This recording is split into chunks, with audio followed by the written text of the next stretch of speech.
स्वागत है आपका चौपाल के मंच के ऊपर। और इस सेशन का नाम है दिल्ली के दिल में क्या है।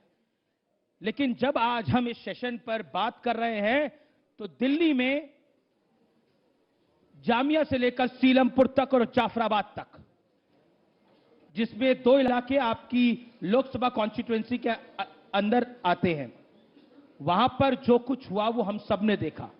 लेकिन क्या आपको लगता है दिल्ली के दिल में हिंसा है? दिल्ली के दिल में कभी हिंसा न थी, न है, न रहेगी। हां, कुछ लोगों के साजिशों में हिंसा है, कुछ लोगों की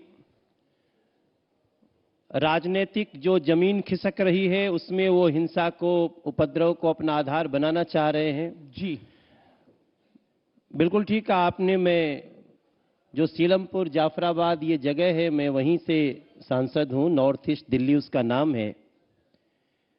और हमने बहुत सजा के उसको रखा है। जब मैं चुनाव लड़ रहा था तो वहां एक खड्डे वाली मस्जिद है, मैं वहां भी जाकर के चुनाव के दौरान बैठा हूं और लोगों ने चंदे भी दिए हमें। लोगों ने रात के 9:30 बजे, 9:45 बजे तक उन गलियों में घूमता रहा, एक प्यार का मंजर बना के रखा। लेकिन कल जो दृश्य हमने देखा है, कल तो पुलिस वालों की पिटाई हो रही थी वहां पर। उसको पिटाई शब्द कह के अगर हट जाएंगे तो ठीक नहीं है, क्योंकि उस अमन चैन को बिगाड़ने के लिए अब तो हमको इसमें छुपाने की भी आवश्यकता नहीं है कि कौन लोग अमन चैन को बिगाड़ रहे हैं। नामजद एफआईआर हो चुकी है, कांग्रेस और आम आदमी पार्टी के नेताओं की नामजद रिपोर्ट हो चुकी है। और दृश्य जो आपने देखा है ना, वो प्रोटेस्टर नहीं हो सकते हैं। जी, एक पुलिस वाले को पत्थर से उसका पैर जख्मी हुआ, उसको दौड़ा नहीं जा रहा था, उसके पैर से खून निकल रहा था। मैं लगातार संपर्क में था कि कोई भी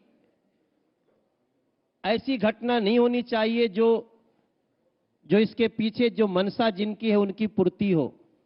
और मैंने वो देखा है, आप देखिएगा कि पुलिस का पैर से खून अखबार निकल में एक रहा है। रिपोर्ट छपी, उसी इलाके में 2 बच्चों को लेकर एक पिता पुलिस डीसीपी, के डीसीपी के दफ्तर के अंदर भाग रहा है।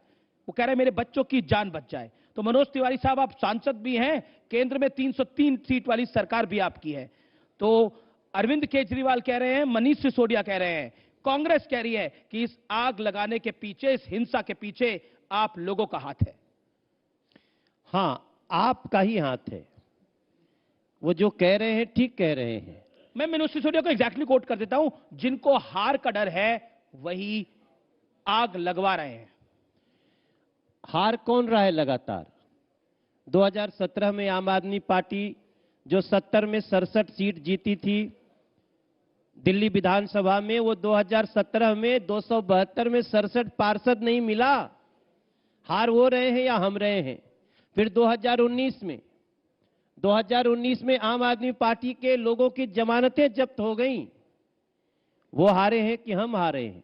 हार का डर उनको है या हमको है? ये विधानसभा की बात कर रहे थे। तो विधानसभा में अभी तो विधानसभा होना है, इसमें कैसे उनको पता चल गया कौन हार रहा है कौन जीत रहा है? जैसे आपको पता था कि मोदी जी वापस आ रहे हैं, उनको लगता केजरीवाल वापस आ रहे हैं।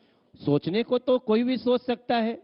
मुंगेरी लाल के हसीन सपनों को ही थोड़े रोका है।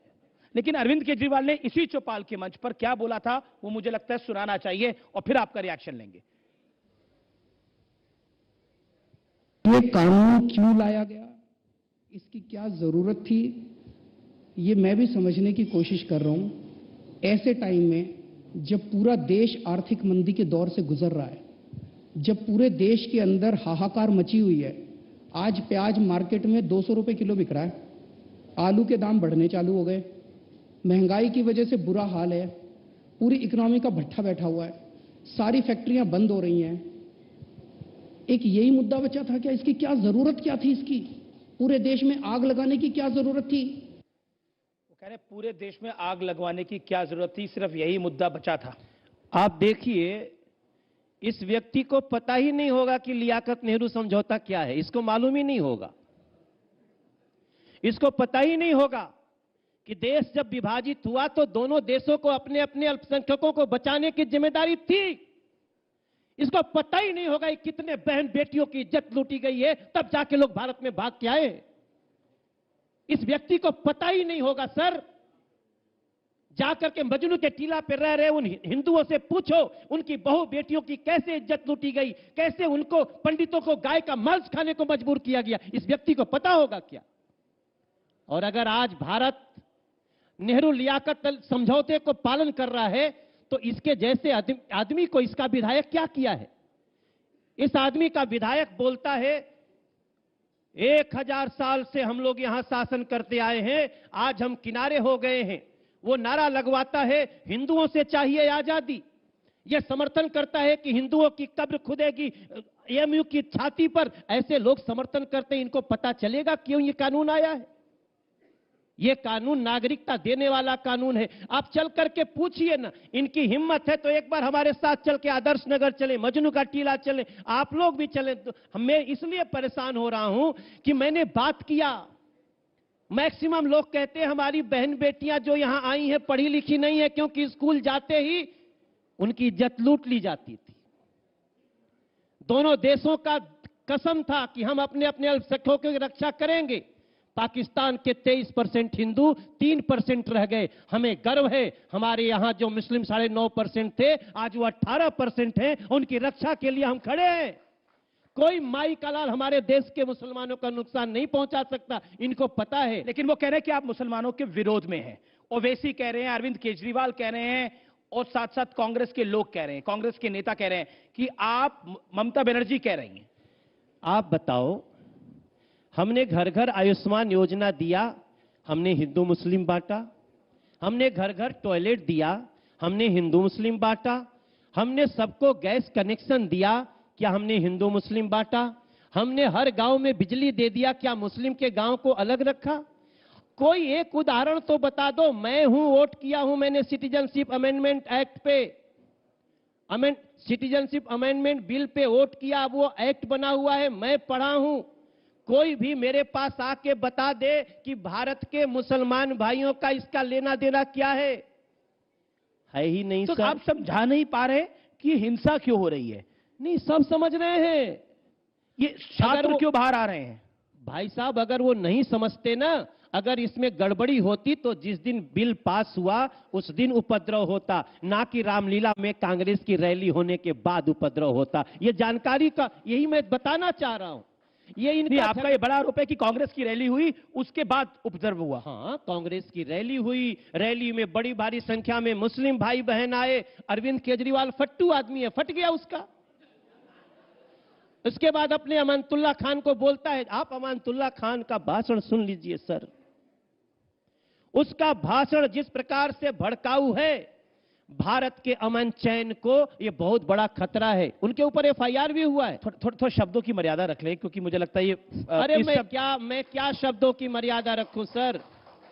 ये आदमी अगर ये मर्यादा जानता तो सिग्नेचर ब्रिज से मुझे धक्का दिलवाता। मैं उसी दिन मर्यादा, इनके लिए मैं मर्यादित नहीं हूं। इनका तो वो हस्र होगा कि देखिए पूरी दिल्ली देखेगी, ऐसा हस्र होगा। पर मनीष सिसोदिया ने जो ट्वीट लिखा, उन्होंने बोला भारतीय जनता पार्टी हिंसा फैलाने का काम कर रही है। ये जामिया के पीछे, सीलमपुर के पीछे, जाफराबाद के पीछे आप लोग हैं। ये सवाल मनीष सिसोदिया का है। आप देखिए हमने क्या किया। जैसे ही जाफराबाद में समस्या हुई, हमने एक मस्जिद के मौलवी से बात करी कि आप लोगों को समझाइए। बात करते उन्होंने समझाया, मस्जिद के जो माइक है उससे समझाया गया और लोग समझ गए। और ये मनीष सिसोदिया को तो जेल होनी चाहिए सर। उसने एक ऐसे वीडियो को प्रसारित किया जो झूठा वीडियो था। कहते हैं कि पुलिस आग लगा रही है, और जब वीडियो जारी किया तो बस का नंबर भी था।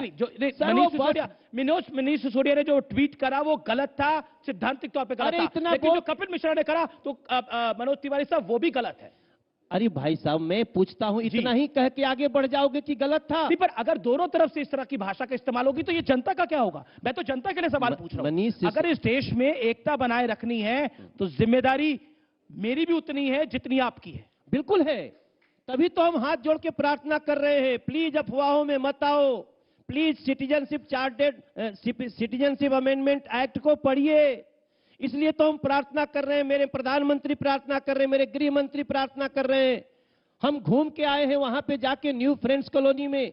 किसने, क्या आपको लगता नहीं है अमातुल्ला खान का जो वीडियो है जिसमें वो 1000 साल के राज की बात कर रहे हैं और उसके अलावा भी आगे बढ़ के बात कर रहे हैं, उस वीडियो को प्रसारित करना भी, मतलब है ट्विटर के ऊपर भी प्रसारित करना, कहीं ना कहीं एक दूसरे वर्ग की भावना को उत्तेजित कर रहा है। वो बोला गलत है, वो बोला गलत है जिसपे कार्रवाई होनी चाहिए।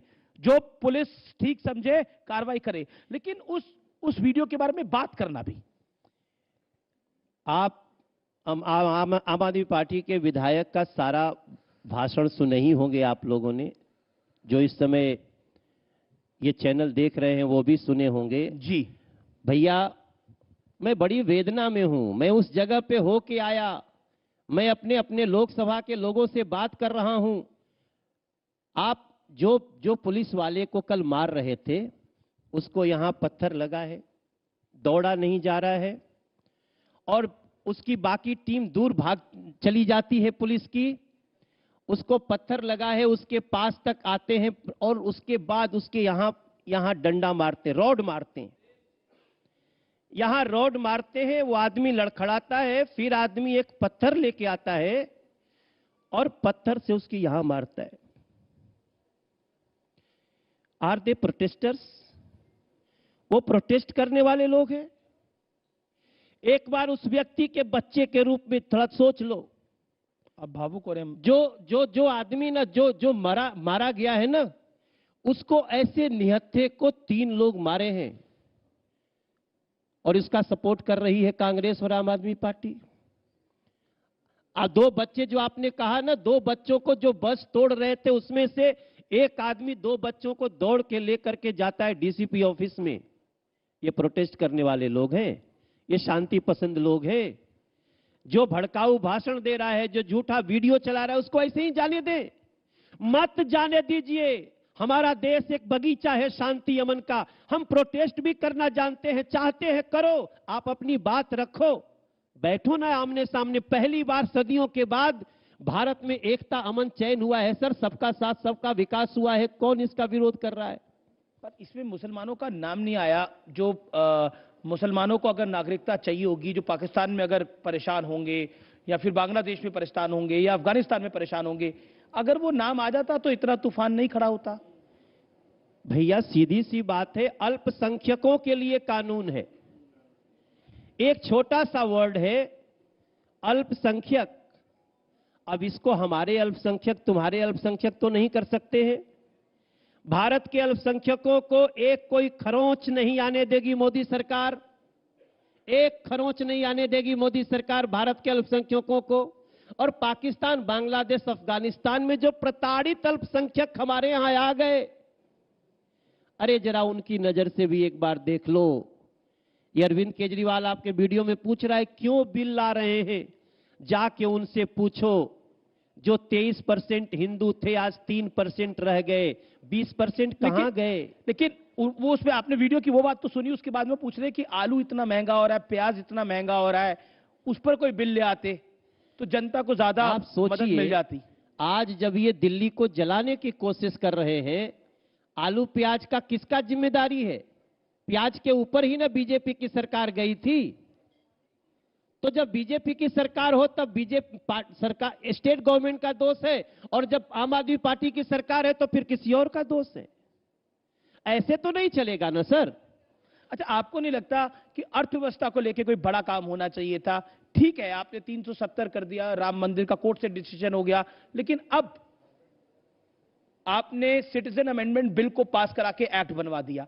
क्या आपको लगता नहीं है कि अर्थव्यवस्था की दृष्टि से एक अमूलचूल काम होता जिससे इस देश की अर्थव्यवस्था पटरी पे आ पाती? तो थोड़ा लड़खड़ाइए। GDP number 4.5%। वो एक अलग प्रश्न है। अर्थव्यवस्था का कभी सुस्त होना, कभी तेज होना, इससे हमारे आपके जान माल की सुरक्षा, हम सुरक्षित रहेंगे तभी ना अर्थव्यवस्था से बात करेंगे सर। हम तो यही बार बार प्रार्थना कर रहे हैं कि ऐसे क्यों खौला रहे हो। कहा था आपने कि हर घर दिया जलाएंगे, और आज हम देख रहे हैं ये घूम घूम के कह रहे हैं हम दिल्ली में घर जलाएंगे। इसी के लिए सरकार बनी थी क्या सर? अरविंद केजरीवाल जैसे लोग आज बात करने की स्थिति में है क्या?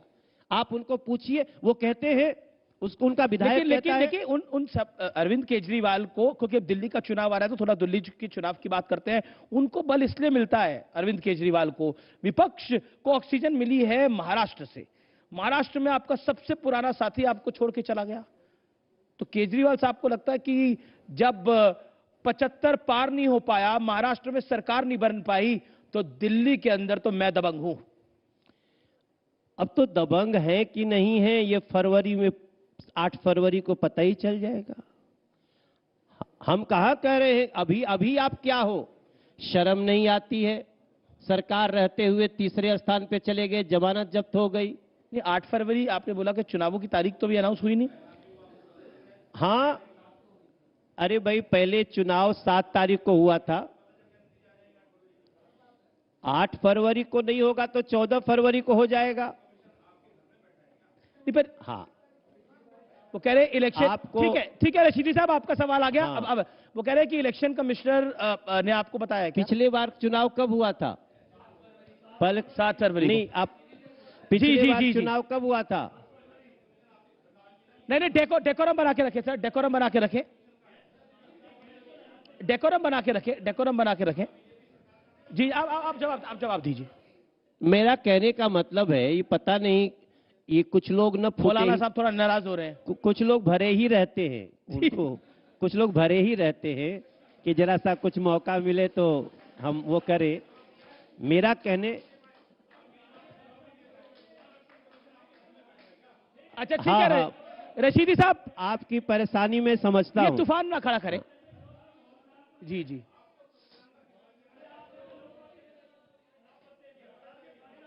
ठीक। मौलाना साहब प्लीज, मौलाना साहब देखिए, ये बदतमीजी मत करिए। अब आप बोलिए।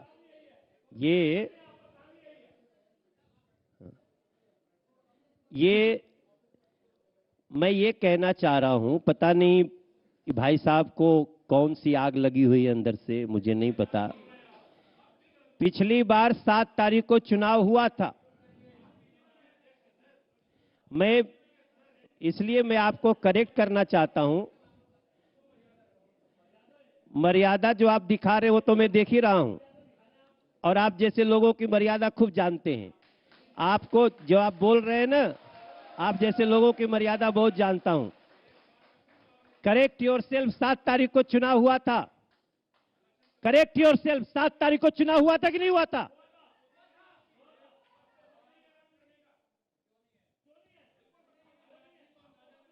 सात तारीख को चुनाव हुआ था। अगर मैं अनुमान लगा रहा हूं कि 7 तारीख को फिर चुनाव होगा, तो क्या आपको दिक्कत है?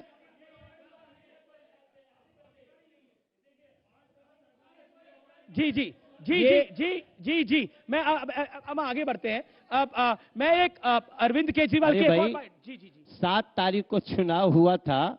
चुनाव का नाम सुनते ही लोगों की फटने लगती है। जी 7 तारीख को चुनाव हुआ था, और मेरा यह मानना है कि 7 तारीख या उसके आसपास, मैंने तो एक दिन और बढ़ा के बोला, एक दिन आप ही जैसे लोग चिल्लाते रह गए, जिसको हम जितने लोग। एक सेकंड मैं एक सेकंड मैं मनोज जी ये लाइव जा रहा है, तो मैं कह रहा हूं कि थोड़ा शब्द कोई मर्यादित रखें तो बेहतर है। मेरा शब्द बिल्कुल मर्यादित है जी। मैं क्या गलत बोल रहा हूं भैया? 7 तारीख को चुनाव हुआ था, फिर हम तो एक दिन बढ़ा दिए कि एक दिन और बाद करवा लेना। ठीक है, वो आप उसका एक रीजनिंग दे रहे हैं। मैं अरविंद केजरीवाल, आपके बारे में उन्होंने क्या बोला है? एक उन्होंने प्रधानमंत्री मोदी पे अटैक करा है, एक दूसरा आप पे भी अटैक करा है। आपके बारे में जब मेरे सहयोगी किशोर ने सवाल पूछा तो उन्होंने क्या जवाब दिया अरविंद केजरीवाल में, मैं वो सुनाना चाहता हूं। सुनते हैं क्या बोला अरविंद केजरीवाल। पिछले चुनाव में आपका मुकाबला किरण बेदी जी से था, इस बार हो सकता है मनोज तिवारी जी से। वो उनके सीएम कैंडिडेट हैं। हो सकता है, अच्छा है आपके लिए। मैंने पहले भी बोला था, वो गाते बहुत अच्छा है। सुना है आप लोगों ने गाना उनका? रिंकिया के पापा, बहुत अच्छा है। आपने सुना है? जी जी। हैं? अच्छा और- है, और बहुत अच्छा गाता है। दिल में बस गए अगर वो लोगों के, तो हैं? अगर वो दिल में बस गए लोगों के, तो जनता का प्यार नहीं, जैसा बहुत अच्छा है, बहुत अच्छा है। गाना सुनना चाहिए उनका। वो जब आप उनसे सवाल पूछा गया कि इस बार मुकाबला मनोज तिवारी से होगा, तो उन्होंने बोला वो गाते ही बहुत अच्छा है, रिंकिया के पापा। नहीं वो देखिए, आपने ध्यान से देखा होगा तो जैसे ही वो किशोर जी ने पूछा है वो ब्लैंक हो जाते हैं। जी वो ब्लैंक को पढ़ने की आवश्यकता है। वो जो ब्लैंक हुए हैं ना, वो इंपॉर्टेंट है। दूसरी बात कि अरविंद केजरीवाल को मैं 23 दिन बुलाया हूं कि चलो मैं झुग्गियों में चल रहा हूं, मेरे साथ एक दिन किसी नहीं, आप झुग्गी में। कैंडिडेट हैं कि नहीं है, मेरा सवाल तो ये था कि आप ही होंगे अरविंद केजरीवाल के सामने या फिर कोई बीजेपी नया चेहरा लेकर आएगी? अभी तो क्या होगा पता नहीं, क्योंकि लेकिन केंद्रीय मंत्री हरदीप पुरी ने तो आपको अनाउंस कर दिया था एक बार कि आप ही हैं उम्मीदवार। देखिए, मैं पार्टी का अध्यक्ष हूं। मैं पार्टी का अध्यक्ष हूं, इसलिए पार्टी को जिताना हमारी जिम्मेदारी है। मैं उसके अनुसार चल रहा हूं। आप उम्मीदवार बनना चाहेंगे नहीं चाहेंगे? अरे, मैं पार्टी का अध्यक्ष हूं, मेरा जिम्मेदारी है पार्टी को जिताना, और मैं जिता तो के उम्मीदवार रहूंगा। उम्मीदवार नहीं, उम्मीदवार बन के भी तो जिताया जा सकता है ना। जरूरी थोड़ी है कि अध्यक्ष बन के जिताया जा सकता है। देखिए, आप स्पष्ट जान लीजिए, ये डिसीजन हमारे यहाँ पार्लियामेंट्री बोर्ड तय करता है। बड़ी अनुशासित पार्टी है। मैं जिस भूमिका में हूं उस भूमिका में बात कर रहा हूं, और जिस भूमिका में हूं, मैंने इनको 23 बार बुलाया कि चलो दिल्ली की झुग्गियों में बैठते हैं, थोड़ा सा जनता की, आम लोगों से बात करते हैं। एक दिन नहीं आया, मैं 23 दिन। मैं आम आदमी पार्टी और कांग्रेस के और भी लोग जिनकी हम लोगों की बात सुनते ही उनको जलने लगती है, उन लोगों को भी मैं बोलना चाहता हूं, अगर आपके अंदर थोड़ी भी कुछ बची है जनता को जानने की, तो मेरे साथ एक दिन आके बैठ जाओ और झुग्गी में 2 दिन बिता के बताओ। मैं पूरी रात रुका हूं, सुबह 9 बजे 10 बजे तक बैठता हूं, लोगों की बातें सुनता हूं, उनके निदान करता हूं सर। और हमने उसी आधार पे दिल्ली के अनऑथराइज कॉलोनियों को, जो पिछले 40 साल से लटकाया भटकाया अटकाया गया था, हम लोगों ने अनऑथराइज कॉलोनियों को मालिकाना हक दे दिया है। जिसकी जलती है उसकी जलती रहे। जी हम अरविंद केजरीवाल जी को इसलिए बोलते हैं, देखो अरविंद केजरीवाल जी ने कहा ना कि गाते अच्छा है, पहले तो ब्लैंक होते हैं, फिर बोलते हैं गाते अच्छा है। उनको पता गाना होना भी आपका चाहिए, याद है, रिंकिया के उनको पापा। पता होना चाहिए मैं बजाता भी अच्छा हूं। मतलब इसका मतलब मैं, वो जो साज होते हैं ना, जी मैं सभी साज को, मैं काफी ढोलक बजाता हूं, तबला बजाता हूं, जी फ्लूट बजाता हूं, ऑर्गन बजाता हूं, और मैं एक आर्टिस्ट हूं। और आर्टिस्ट के नाते अपने जो जनता जनार्दन, मेरी जो भगवान है ना, उसकी मुझे चिंता है। और ये जितनी कोशिश कर लें, हम अपनी दिल्ली को किसी को आग लगाने नहीं देंगे। भारत का बहुतायत मुसलमान शांति पसंद है, और ये इन आग लगाने वालों के चक्कर में नहीं आएगा। ये जितनी कोशिश करनी है कर लें, कोई इनके चक्कर में नहीं आएगा। ये हमारा और भारतीय जनता पार्टी का विश्वास है सर। एक चीज, क्योंकि आपने बोला कि मैं पार्टी का अध्यक्ष हूं, मैं अपनी भूमिका जो है, मेरी फिलहाल पार्टी अध्यक्ष की भूमिका, बिल्कुल आपकी पार्टी अध्यक्ष की भूमिका है, लेकिन बीजेपी में दिल्ली में खेमेबाजी है। क्या उसका नुकसान पिछली बार हुआ और इस बार नहीं होगा? पिछली बार का मतलब 2019 का चुनाव? मैं 2019 का नहीं, मैं 2014 विधानसभा चुनाव की बात कर रहा हूं, जब किरण बेदी उम्मीदवार थी। तो 2014 में मैं अध्यक्ष नहीं था। मैं जैसे ही अध्यक्ष आया, पूरी पार्टी एक शक्ति के साथ आगे बढ़ रही है सर, एक शक्ति के साथ बढ़ रही है। ये तो क्या है ना कि जब किसी को कुछ मिलेगा ही नहीं। अब अरविंद केजरीवाल जो मुझे पुल से धक्का दिलवा सकता है, मैं सकता है जानबूझ के बोल रहा हूं, क्योंकि उनके प्रति मेरे मन में मर्यादा नहीं है, वरना मैं सबको बहुत इज्जत से बोलता हूं। अगर ये मुझे सिग्नेचर ब्रिज से धक्का दिलवा सकता है, तो ऐसे व्यक्ति की किसी मर्यादा को हम नहीं मानते। ये व्यक्ति अपने विधायक से कह के न्यू फ्रेंड्स कॉलोनी में, एक रिहायशी कॉलोनी में शीशे तोड़वा सकता है, तो मैं इसको मर्यादित नहीं मानता। ये व्यक्ति अगर बच्चों से भरे बस को तोड़वा सकता है, आग लगवा सकता है और अपने डिप्टी सीएम से झूठी अफवाह फैला सकता है, मैं इसको मर्यादित नहीं मानता। और मैं आपको स्पष्ट बता दूं, कांग्रेस और आम आदमी पार्टी मुस्लिम वोट लेने के लिए चाहे जितनी कोशिशें कर ले, इस दिल्ली का और देश का मुसलमान सबको पता है, हर साल कम से कम 200 लोगों को हज कराता हूं साहब, अपनी लेटर लिखता हूं और जो आता है ना उसको प्यार से बैठा करके खूब इज्जत से उनके मन में हमने ऐसी बात भरी है, ऐसा स्थान बनाया है कि हम इस बार 3,68,000 वोट से जीते। ये सिटीजन अमेंडमेंट एक्ट पर आप समझा क्यों नहीं पाए? आप कहते हैं आप संवाद करते हैं, संवाद सबसे बेहतर, यहां पे भी हम संवाद ही कर रहे हैं, तो उस संवाद का उपयोग क्यों नहीं हो पाया? किया तभी ना हमारा जाफराबाद का ये खत्म हुआ। कल से संवाद किया कर रहा हूं, उसके पहले भी हुआ क्यों? जाफराबाद सीलमपुर हुआ क्यों? इसलिए हुआ कि उसमें आम आदमी पार्टी के, कांग्रेस पार्टी के विधायक, पूर्व विधायक, आम आदमी पार्टी का स्टूडेंट लीडर, ये लोग आकर के जहर फैलाए। उसी का तो मैं बार बार प्रार्थना कर रहा हूं कि इनके जहर में आना नहीं, इनकी बातों पे जाना नहीं, क्योंकि इनको दिल्ली के खुशहाली से कोई भी लेना देना नहीं है। अच्छा, क्या आपको लगता है कि आपके लिए बड़ा चैलेंज क्या है? केजरीवाल का सीसीटीवी कैमरा लगाना या फ्री वाईफाई देना? बड़ा चैलेंज क्या होगा? क्योंकि काम पे भी वोट मांग रहे हैं केजरीवाल अपने। अभी आपने जितना वो जो उपद्रव की फोटो जो आपको लाइव आई होगी ना, वो मेरे लगाए हुए कैमरों के कारण है। हमने लगाया 13 एमपी लेड फंड से, एमपी लेड फंड से अपने क्षेत्र में, और मुस्लिम, हिंदू, सिख, ईसाई सभी भाइयों बहनों के कहने से लगाया। इन लोगों का लगाया हुआ वाईफाई कहां है वो तो दिल्ली जानती है, इनका लगाया हुआ सीसीटीवी कहां है ये भी दिल्ली जानती है। हम तो सिर्फ स्कूल बदल दिए उन्होंने, वाईफाई ला दिया, तो केजरीवाल का काम में सानी कोई नहीं है दिल्ली में। आप हमारे साथ स्कूल में चलिए और या तो अपने कैमरों भेज करके दिल्ली के स्कूलों की आदत पता कर लें।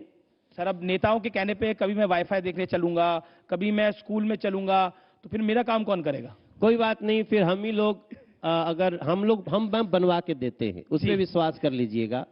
इन्होंने कुछ सैंपल, जैसे सैंपल फ्लैट बनते हैं, ऐसे सैंपल स्कूल के कमरे बनवाए, स्कूल नहीं बनाए। इनके यहां 70 वादों में एक वादा है 500 नए स्कूल बनाएंगे। मनोज तिवारी गलत होगा तो मैं अपने सांसद से इस्तीफा दे सकता हूं। इन्होंने दिल्ली में एक भी नया स्कूल नहीं बनाया, एक भी नया स्कूल नहीं बनाया। और जो नए कमरे बनवाए, उस कमरों में ऐसा बड़ा घोटाला किया, मैं केस कर रखा हूं। एमसीडी 9.5 लाख में आरसीसी के छत वाले कमरे बनाती है और ये 30 लाख रुपए में कड़ी टुकड़ी का छत बना रहे हैं, जिसपे मैंने घोटाले का आरोप लगाया है, केस किया है। और आज आपको इस शो में कह के जा रहा हूं, मनीष सिसोदिया को जेल जाने से अगले 2-3 साल में कोई नहीं रोक सकता, ऐसा भ्रष्टाचार किया है। अगर ये अब आपकी वो बाइट चलाएंगे, बोलेंगे देखिए सिसोदिया साहब को भी धमकी दे रहे हैं जेल भेजने की। हम क्या, जो चोरी करेगा तो उसको सजा देगा कानून। हम तो सिर्फ साक्ष्य प्रस्तुत कर रहे हैं भाई साहब। देखो, आप उदार है, आप कह सकते अरे चलो एक तो बस में आग लगाने का तो झूठा सा बल्ब चलाया था, ये कौन सी बड़ी बात है। अरे उस पर पूरी दिल्ली जल सकती थी, किसी के घर का बच्चा हो सकता था, सीएनजी की बस फट सकती थी, आतंकवादी घटना हो सकती थी। हम कैसे इसको लाइटली ले भाई साहब? नहीं, देखिए, मैं किसी को क्लीन चिट नहीं दे रहा, मैं किसी पे आरोप नहीं लगा रहा, मैं रिपोर्ट कर रहा हूं जो है। जो आपके लोगों ने करा वो भी बता रहा हूं, जो मनीष सिसोदिया ने करा वो भी बता रहा हूं। मेरा तो काम है रिपोर्ट करना। दो चीजें बड़ी, मैं उसको 2-3 बार बता देना। जी लोगों को पता है। मैं 2-3 इंपॉर्टेंट मुद्दे हैं, मैं चाहता हूं कि उस पर आप अपनी राय रखें। क्या आपको लगता है कि इस समय दिल्ली की मिडिल क्लास या देश की मिडिल क्लास, जो कि महंगाई में के दबाव में है थोड़ी, क्योंकि दूध महंगा हो गया है, प्याज महंगा हो गया है, आलू महंगा हो गया है, उसके लिए सीएबी, सिटीजन अमेंडमेंट बिल महत्वपूर्ण था? आपको ये मैं सवाल इसलिए पूछ रहा हूं क्योंकि ये सवाल इस समय पब्लिक डोमेन में घूम रहे हैं। इस पर आपकी राय क्या है? नहीं, उसके लिए सीएबी महत्वपूर्ण नहीं था, लेकिन जो हिंदू, सिख, ईसाई, बौद्ध, जैन, जो लोग वर्षों से यहां आके नारकीय जीवन जी रहे थे जी। देवगन भाई, उनके दर्द को दूर करना उस रोटी दाल से भी ज्यादा इंपॉर्टेंट था। कांग्रेस ने कहा ये सनक थी, हैं? ये सनक थी भारतीय जनता पार्टी की 303 सीटों वाली सरकार की। और संजय सिंह ने कहा, जो कि आम आदमी पार्टी के सांसद हैं, कि ये पागलपन है। अगर 23% की संख्या से 3% पे पहुंच गए हिंदुओं के शरणार्थी जो प्रताड़ित होके आए हैं, उनको राहत देना सनक है तो ये सनक जारी रहेगी। अगर बहू बेटियों के हो रहे बलात्कार को रोकने के लिए भाग कर आए हुए लोग, उनके लिए अगर ये CAA आया, अगर ये पागलपन है तो ये पागलपन जारी रहेगा। मैं कांग्रेस को और आम आदमी पार्टी को चुनौती देता हूं, अगर आप लोगों में दम है तो आप ये घोषित करो कि पाकिस्तान से आए हुए हर मुसलमान भाई बहन को आप यहां की नागरिकता दोगे, घोषित करो। प्रधानमंत्री ने भी कहा है कल, प्रधानमंत्री ने तो ये भी कहा है कि जो लोग उपद्रव कर रहे थे उनके कपड़ों से उनको पहचाना जा सकता है। और कई विपक्षी पार्टियां कह रही हैं ये एक धर्म की तरफ टारगेट है। नहीं, ये तो यहां भी देखिए, हमारी आपकी बातचीत में इतने बहुत विद्वान लोग हैं, हम यहां बैठे इसलिए हम सबसे ज्यादा जानकार नहीं है, हमसे जानकार ज्यादा लोग हैं। क्या यहां के लोगों को ये कहना है कि अगर कोई व्यक्ति लोगों की हत्याएं कर रहा हो, बस जला रहा हो, छीना झपटी कर रहा हो, उसको हम लोग उसके साथ कानून काम नहीं करना चाहिए? कोई कहेगा क्या? हम तो शांतिपूर्ण देश की कल्पना कर रहे हैं साहब। हमारे किसी भाव में, मैं नॉर्थ ईस्ट दिल्ली का सांसद हूं और आपके चैनल के मार्फत में पूरे अपने लोकसभा के लोगों को बोलता हूं, खास तौर से मुस्लिम भाइयों को, कि आप या तो हमें बुला लो या आप हमारे घर पे आ जाओ, बैठ करके CAA को समझ लेंगे। अगर कोई आग लगाता है तो मत लगाने दो। जी, क्योंकि आप एक बहुत जाने माने अभिनेता भी हैं, इसलिए मैं आपसे ये सवाल पूछ रहा हूं और मुझे उम्मीद है कि आप उस पर जवाब भी देंगे, अपनी राय भी रखेंगे। क्या आपको लगता है कि अभिनेता से नेता बनना बहुत मुश्किल है, नेता वाले भाव नहीं आ पाते? देखिए, मुश्किल नहीं है कुछ भी, अगर ठान लीजिए। अगर आपके मन में सच्चाई है तो किसी प्रोफेशन के अनुसार किसी को नीचा दिखाने की कोशिश मत करिए। कोई पत्रकार है वो कल राजनीति में आ सकता है, जी। कोई कलाकार है वो भी राजनीति में आ सकता है, कोई किसी भी फील्ड में हो उसको राजनीति में, समाज सेवा में आने का अधिकार है। शर्त सिर्फ ये है कि मन साफ होना चाहिए, सबके लिए एक समान भाव होना चाहिए। तो गाना गाने से आप डर तो नहीं गए जब से अरविंद केजरीवाल ने आपको बोला है हमारे मंच से? नहीं, मैं तो रोज गाता हूं। तो क्या गाना आपके जहन में आता है आज? अगर आप मुझे बोलिएगा तो मैं तो, देखिए आप यहीं पे अभी आदरणीय रामविलास पासवान जी आ गए हैं, इन्होंने दिल्ली के पानी का टेस्ट कराया, आप इनसे जरूर पूछिएगा। 300 के 300 सैंपल फेल हो गए। वो कहते हैं कि वो तो रामविलास पासवान साहब केंद्र की सरकार पर मोदी जी के इशारे पर काम कर रहे हैं। केजरीवाल साहब की टीम ने तो यही बोला। अब देखो, इन लोगों की हर बात को सुनने की आवश्यकता नहीं है, क्योंकि इस देश का व्यक्ति जनमानस उनकी बात नहीं सुनते, आप अपने कुछ सुना दीजिए। अब उनकी बात नहीं सुनते, आप अपना को तो कुछ सुनाइए। हम तो इतना ही कहना चाहते हैं, मेरे मन में इसमें चल रहा है कि ये मेरी दिल्ली को क्या हो गया, ये मेरी दिल्ली को क्या हो गया, जलाते हैं लोग, पत्थर उठाते हैं लोग, कौन है पहचानो जो खौलाते हैं लोग। कहते थे हम दिया जलाएंगे, पर देख लो ये इंसानों का घर जलाएंगे। बच्चों के मुंह पे मास्क है, ये बड़ा भारी कुछ टास्क है, ये दिल्ली को किसकी नजर लग गई, ये हमारी दिल्ली को क्या हो गया। बहुत बहुत शुक्रिया आपका मनोज जी, आप आए। लेकिन चलते चलते रिंकिया के पापा, एक बारी तो बनता है ये, अब आपके सबसे परम मित्र ने ये बात बोली है। नहीं, हमारा ये गाना बच्चों को बहुत अच्छा लगता है, मैं बच्चों के लिए गाता हूं, लेकिन मैं गाने से पहले इसलिए डरता हूं कि जब चुनाव आता है ये अपने को किसी न किसी से थप्पड़ लगवा लेते हैं, और थप्पड़ लगवाने के बाद यही गाना चला देते हैं, तब मुझे लगता है कहीं मेरे गाने का दुरुपयोग न हो। तो यहां पर दुरुपयोग नहीं होगा इस मंच से, ये मेरा वादा है आपको। चढ़ देनी मार देली खींच के तमाचा, ही हंस देल रिंकिया के पापा, ही बजाओ, अच्छे से बजाना है तो बजाओ। चढ़ देनी मार देली खींच के तमाचा, ही हंस देल रिंकिया के पापा, ही हंस। देखो मैं गाऊंगा, पब्लिक बजाएगी। शुक्रिया, शुक्रिया बहुत बहुत इस मंच पर आने के लिए और अपनी राय रखने के लिए पूरी बेबाकी के साथ, बहुत बहुत शुक्रिया।